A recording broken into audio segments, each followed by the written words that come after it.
As always, I'm going to start my garden tour on this bed here. And as you can see, I have some flowers finally blooming. I am actually not even sure what these are.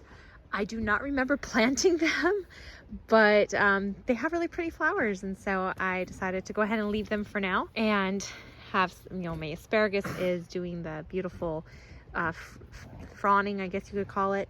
Have some parsley here that is doing well. Check out my artichokes. I have so many artichokes. We have literally been eating artichokes like almost every day, and I'm not hating it at all. I have this flower here, and I can't remember the name of it at the moment, but look at this one's a double one. Isn't that cool? Double center, just starting to bloom. Have beautiful nasturtiums blooming, and I believe that this is a female asparagus. I believe the female are the ones that do this, and I have to look it up. I don't remember if I have to like chop this down, or I can't quite remember. And then the beets, look at those. Lovely. I love these golden beets. Wow, that turned out really good.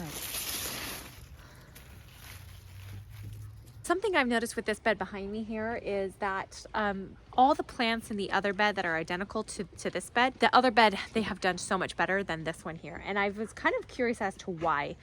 You can see just like the flowers are smaller than the other side. And I was realizing that this tree right behind me here provides actually quite a bit more shade than I thought it did. It keeps a lot of this area shaded in probably the latter half of the day. So I think this bed just doesn't get quite enough sun for some of these things. Like they're doing okay, they're just not taking off as much as that other bed. So something I noted, this tree we're contemplating chopping down just because it's kind of rotting from the inside, and I'm a little nervous it might fall down anyway. But until then, I might just plant more shade loving plants in here. Here are my potato beds, and as you can see, the potatoes are starting to die, or at least the greenery is starting to die, which is the sign that pretty soon they're going to be ready for harvest. In fact, this bed over here is actually like really close to needing to be harvested. As you can see, almost all the greenery has died. And I added an extra layer of straw on both of them in an effort to keep the potatoes covered if there were any that were popping up, so that way they don't turn green, because they're inedible at that point. Check out my corn patch. Isn't it looking great? I'm so excited. And then at this end, my sunflowers around my windmill are doing great. In fact, I have one that is getting ready to bloom. So excited. In my previous tours, I made a note that I was doing succession planting with my corn. And as you can see, the corn, maybe if I get lower, the corn over there is the tallest, and then it's a little shorter, and then over here it's even shorter. And that is my way of making sure that I don't get a big, huge harvest all at once, but rather I've kind of staggered the harvests. Right here is my jack-o'-lantern pumpkin that I planted among the corn. I'm kind of wishing I didn't do that. The leaves are huge and they're shading the corn and kind of, it's kind of taking up a lot more space than I thought. I guess I was kind of thinking the Three Sisters method that the Native Americans used, where they would plant, usually it wasn't sweet corn, it was the hard corn, like the corn you would use to grind up and make into like cornmeal.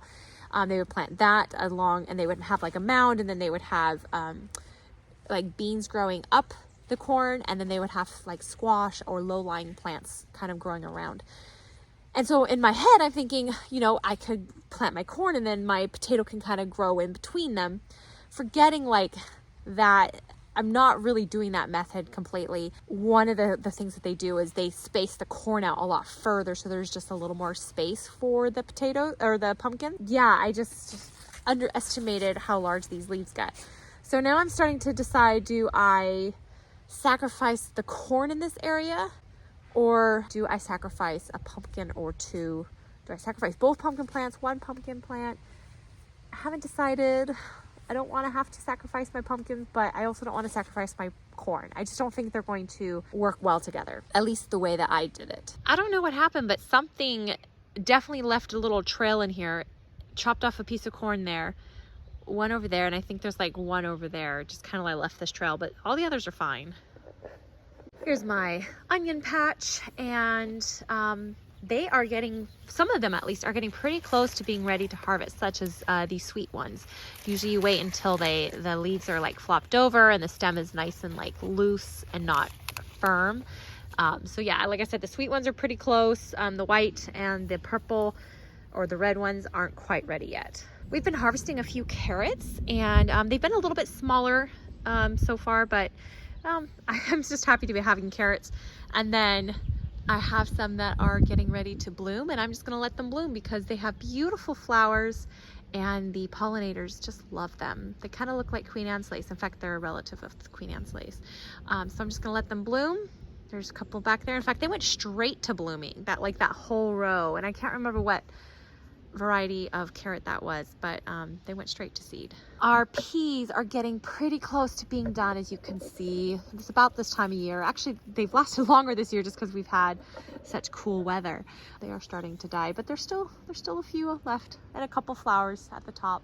So I left one pak choi plant in here to collect some of the seeds. Obviously don't need this many seeds, but I'm going to let it kind of finish drying on the plant. I planted a zucchini right there. Snail ate it. And so, yep, lost my zucchini plant. It was pretty small. It was only like that big. So I might go ahead and start one indoors and see if I can transplant it out. And because they're just so prolific and they produce so quickly, I might still get some. And this is my ground cherry, which is doing pretty good so far. Swiss chard, which is also going to seed. I'm not going to let this one go to seed 100%. I'm gonna just chop this down at some point. I am really loving how this arch is looking this year. I just feel like it's so much fuller. Now the peas are obviously, they're almost done. So we're not gonna have those much longer. I'm gonna plant green beans, pole beans, to grow up that side because they're pretty fast growing. And I should get some harvest before our first frost. But the squash on this side is just, it's really starting to grow up. In fact, some of it's growing all the way over on this side, and it's just looking really nice. We have some, so you can just see the vines are just starting to really climb all the way up and over. Have some squash here that's going to be growing, and I'm just really thrilled with it. And there's still some blooms, so we'll have, I mean, if all of these actually turn into squash, that's gonna be a lot. Right here at the end, I have cucumber growing. Right there, you can just see the little tiny baby cucumber starting to grow.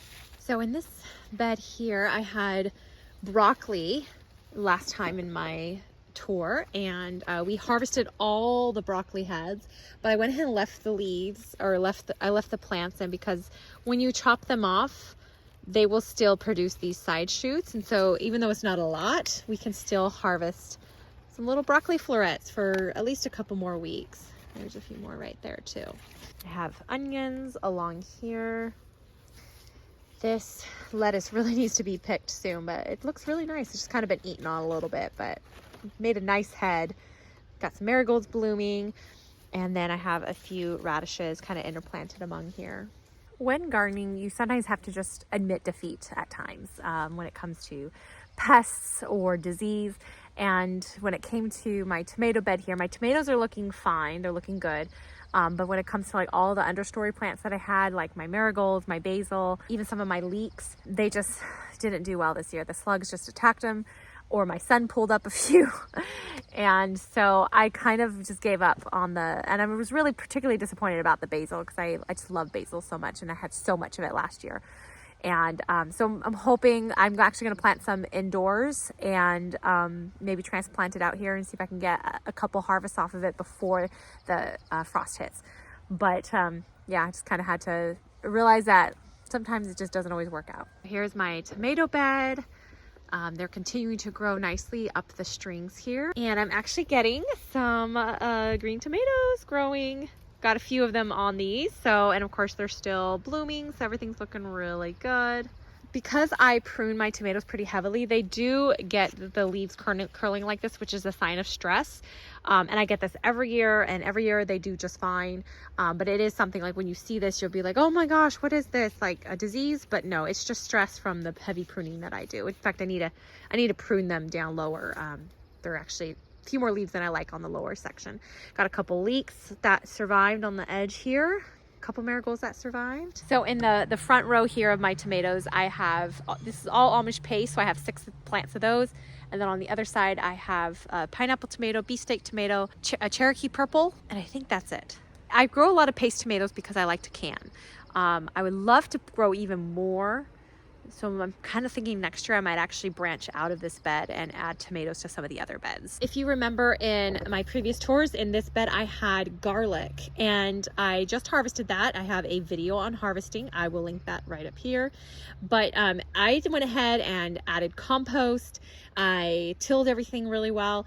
And then I planted carrots in here and then added a layer of mulch. I'm hoping these will be my fall/winter carrots, and I added oregano in the corner, which I know oregano does tend to take off and become invasive, but I'm hoping I can keep it at bay. This bed here, this is my spinach just going crazy, going to seed. I'm just going to let it for now. I still have a lettuce tucked up underneath. It's thriving still because the spinach provides so much shade, and of course our weather's still been cool. Ground cherries are actually, see how they look like tomatillos? Oh, I'm so excited. I didn't see those until just now. That's super cool. This is my cucumbers. I've tried to train them up the trellis, but they're just bushing out a lot. And I think the reason is because the snails ate them so much that it's almost like they got pruned and they're just bushing out more than anything. So I need to take care of that. In fact, I think I had a baby cucumber over here somewhere. Where'd it go? There's one right there, but I think there was another one. There it is. Yep, got a couple baby cucumbers coming on. Let's talk about this bed while we're here. So cucumbers, my eggplant, which is kind of getting crowded out by the cucumbers, salvia, and then I have my poblano peppers and my hot peppers here in the front. There's a lot of empty space in here, so I'm thinking I'm going to try to plant maybe some bush beans or something in those empty spaces. And in this bed here, we have my kale, Brussels sprouts there, and then a couple onions and things. Once again, a little bit of space here that I'm going to try to fill in. In my previous garden tours, I brought up an issue that I was struggling with. In fact, a couple issues, all with my berries, sadly, because they're our favorite produce. My blueberries had a too alkaline soil pH, and so I actually went through a whole process of beginning the process of making that soil pH more acidic. And so if you're curious about how I do that, I'm going to link that down below. I'll also put a card up here so that you can see how I did that process. It's going to probably take a good few months to a year or more before I really start seeing the pH actually drop enough to where it needs to be. But we're at least beginning that process. And the blueberries are still producing fruit. They're just not as productive and they just don't look as healthy. Besides admitting defeat at times when it comes to gardening, the other thing that the lesson I've learned is that plants are super forgiving. I mean, just my blueberries that I just talked about, they're not an ideal soil pH and they're still producing berries. Same with my strawberries. This bed here has still yet to be renovated and they're still producing really big strawberries. Check this out. I mean, check out this huge, beautiful strawberry. It is so tasty. I mean, these plants here are like at the end of their life and they're still just producing these beautiful berries.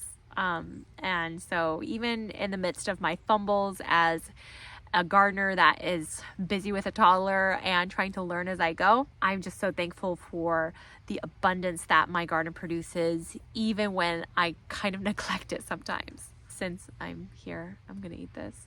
Nothing beats homegrown strawberries. Here is what I did with my raspberries, because if you watch some of my previous garden tours, a lot of my raspberry canes died. I went ahead and just removed all the dead canes, and they were all flora canes, not the primicanes, which are this year's growth. Although my primicanes still don't look like super healthy. There's still like some holes and some potentially nutrient deficiencies. I'm getting my soil tested to find out if that's the cause. As I was pulling out the flora canes, I noticed that a lot of the stems were like blue along the bottom. And as I was looking up what could be the cause of this, it seems like it could be, well, the difficult thing is there's a number of factors that could cause this. One is like soil pH, one is nutrient deficiencies, but then there's other things like diseases and stuff. And I'm wondering if that's what it could have happened. Another thing is like overwatering. And of course, with the spring we had with all the rain, maybe that was it. So anyway, kind of looking into what might be the cause, getting my soil tested. And at this point I don't have answers, but I at least got rid of the ones that were dead so that if it is a disease, hopefully it won't spread to the entire plant. These are the strawberry plants that we planted this year from, renovated this bed. And I'm going ahead and letting them bloom, and they're starting to produce some strawberries. So hopefully we'll get another good crop of strawberries soon. So I know I've been promising for a while that I'm going to have more strawberry videos coming out.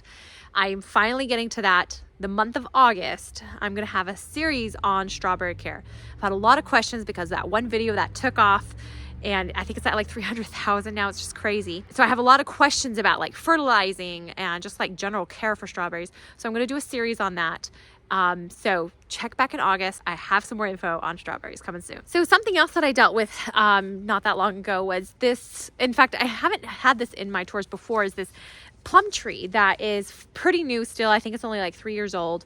Had an aphid infestation. And I didn't notice it for probably a good week or so. And then I thought, man, that looks kind of white, weird. So I went ahead and checked it, and there was just aphids all over it. So I sprayed it down with a hose and fertilized it really well, and did foliar spray with worm casting tea and just a lot of things to see if I can really boost the health of the tree so that it can withstand the pest pressure. So far, I haven't seen any aphids come back, but if I do, I'm just going to keep spraying them off. That's my organic solution. I don't love using things like neem oil because I have heard that it damages bees as well, and I just don't want to affect our bee population. So that's my solution for this. Here is our pear tree. Just check out those pears coming along nicely. This tree here got some apples up there. I haven't thinned these as much because this tree just doesn't have as many apples on it. So I'm going to thin a little bit, but I'm going to let it also just kind of cluster a little more than usual. And my one little walnut tree only has one walnut left, but here it is, still doing okay. And then our last apple tree. Apples are looking fantastic here too. Check out that sky. Isn't that beautiful? I wish you could really see it. I mean, it's more beautiful in person. I just love it. Last but not least is our shade garden. We have, I don't think I've planted anything new since last time. The nasturtiums are kind of taking off.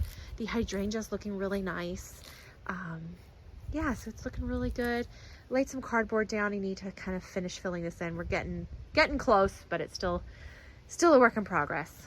So something really exciting happening here at the Wainwright household is starting in August. I am going to be taking our local Master Gardener course, and I am so excited for this.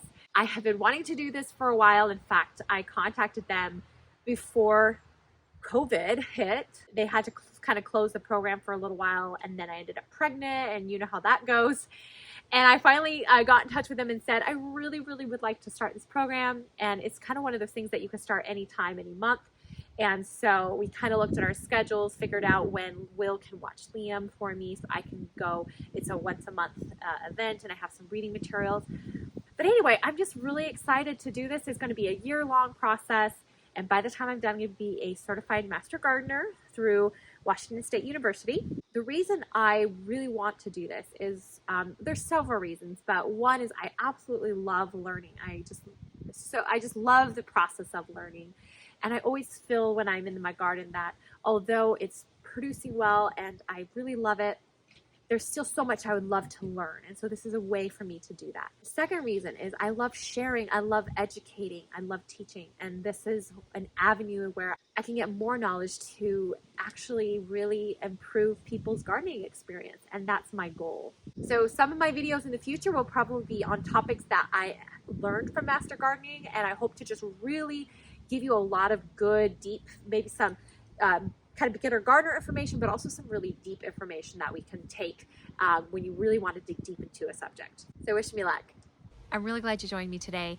And it's always my goal to be as honest and transparent as possible when it comes to my garden tours, to show you what a large garden looks like in real life and the successes I'm having, as well as the trials and the difficulties I have. And I hope that you come away feeling encouraged and maybe you learn something new as well. I just this week became an Amazon affiliate, which I'm super excited about. And so any products that I use in my garden, I will be linking in my Amazon storefront so that you can quickly access the products that I recommend, that I use. I'll link that in every of my videos. I will link that in the description down below. My handle for TikTok and Instagram is @SanctuaryGardens, and I hope to see you there because I love posting more quick tips on those platforms versus this one on YouTube is more longer content. I hope to do a live tour and Q&A on Instagram within before the end of August. So if you would like to be a part of that, be sure to follow me on Instagram. And when I do get ready to do that, I will be sure to send out several announcements. Thanks so much for being here with me today. Until next time, go out and grow something. God bless.